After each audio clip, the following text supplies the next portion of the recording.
يا فاطمة اشفعي لي في الجنة فإن لك عند الله شأنا من الشأن يا فاطمة. آپ جیسے ہیں کہ آبائی ہم حرم میں بھی موجود ہیں، بہت زیادہ شور شرابہ، لوگ جس طرح سے یہاں پر آئے ہیں زیارات کے لیے آئے ہیں کیونکہ بی بی کی ولادت بھی ہے.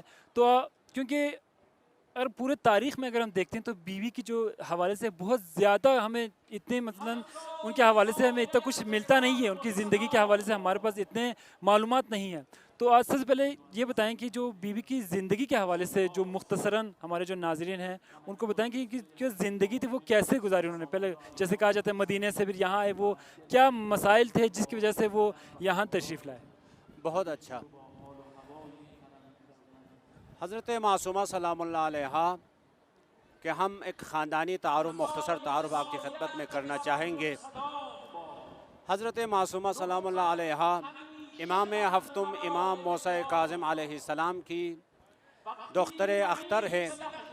آپ کی والدہ ماجدہ کا نام اور اسم گرامی نجمہ خاتون ہے.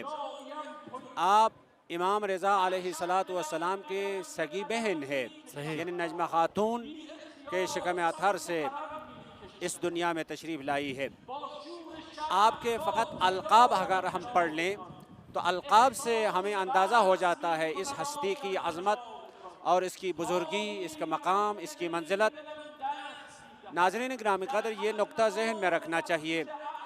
معمولاً ہم اس نقطے سے غافل ہوتے ہیں کہ ہمارے ائمہ علیہم السلام اور اہل بیت علیہم السلام کے خاندان سے تعلق رکھنے والی ہستیوں کے جو القاب ہوتے ہیں، جو نام ہوتے ہیں، وہ نام ہمارے القاب کی طرح اور ہمارے ناموں کی طرح نہیں ہے، بلکہ ان کی صلاحیت کی بنا پر، استعداد کی بنا پر، استحقاق کی بنا پر، ان کے اندر یہ صفت ہونے کی وجہ سے یہ القاب ان کو ملے ہیں. تو چند القاب آپ کی خدمت میں ہم عرض کریں گے.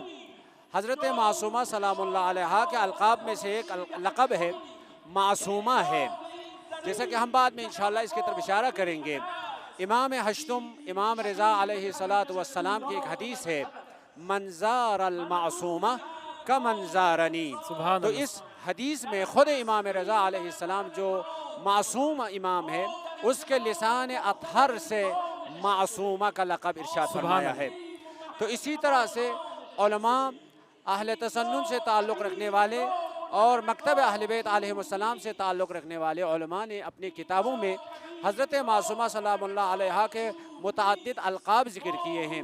ان القاب میں سے ایک لقب ہے طاہرہ ہے، سبحان اللہ، رشیدہ ہے، نقیہ ہے، تقیہ ہے، محدثہ ہے، تو مبارکہ ہے. ناظرین گرامی قدر یہ القاب سب اس ہستی کی پاکیزگی، اس کی عظمت، اس کی طہارت اور اس کی مقام و منزلت پہ دلالت کرتے ہیں. یہ القاب کے اعتبار سے ظاہر سے بات، امام معصوم علیہ السلام کے گھر میں حضرت معصومہ سلام اللہ علیہا کی تاریخ میں یہ لکھا ہے 183 ہجری میں، 183 ہجری میں ماہ ذوالقعدہ میں امام موسیٰ کاظم علیہ السلام کے گھر میں اس موجود پرسرور کی ولادت ہوتی ہے. اور امام رضا علیہ السلام کی خصوصی نظارت کے ساتھ اس موجود بابرکت کی تربیت ہوتی ہے. اس کی تعلیمی اور تربیتی ذمہ داری امام رضا علیہ السلام لیتے ہیں. تو ایک امام کے گھر میں ولادت ہونے کے علاوہ ایک امام کی خصوصی نظارت اور زیر نگرانی اس ہستی کی تربیت ہوتی ہے اور تعلیمی تربیت ہوتی ہے. تو یہاں سے پھر امام رضا علیہ السلام 200 ہجری میں، جیسے کہ تاریخ میں ہے، ناظرین گرامی قدر بھی جانتے ہیں، 200 ہجری میں امام رضا علیہ السلام مامون الرشید ملعون کے اس پالسی کے مطابق امام رضا علیہ السلام ہجرت کر کے ایران تشریف لائے، خراسان تشریف لائے. تو حضرت معصومہ سلام اللہ علیہا امام رضا اپنے بائی ہونے کے علاوہ امام وقت بھی تھے. تو بائی سے بھی محبت ہوتی ہے، امام وقت سے اس سے بھی زیادہ محبت ہوتی ہے. تو اپنے بائی کی زیارت اور امام وقت کی زیارت کے خاطر 201 ہجری میں، کیونکہ اس وقت کہا جاتا ہے کہ مدینہ کے اندر ان کے دوسرے بھائی بھی موجود تھے. بہت اچھا، کیونکہ امام موسیٰ کاظم علیہ السلام